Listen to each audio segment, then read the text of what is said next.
ભારત અને યુરોપ એક જ બિંદુ તરફ આગળ વધી રહ્યા છે. એસ જયશંકર. ભારતના વિદેશ મંત્રી એસ જયશંકરે કહ્યું હતું કે આજે ભારત અને યુરોપ એક જ બિંદુ તરફ જઈ રહ્યા છે.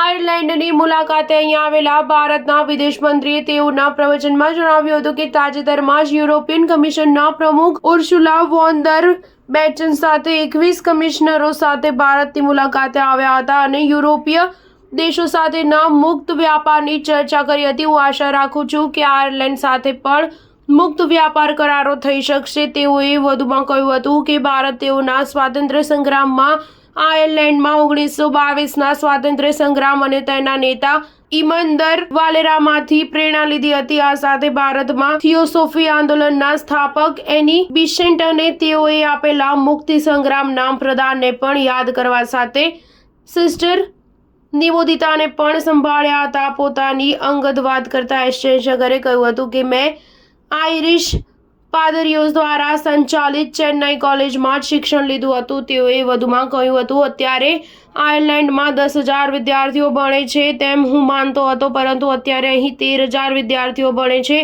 1 લાખ ભારતીયો અહીં વસે છે તે વાતની ખુશી છે. સ્ટાર ન્યૂઝ 7 હંમેશા સચ્ચાઈની સાથે.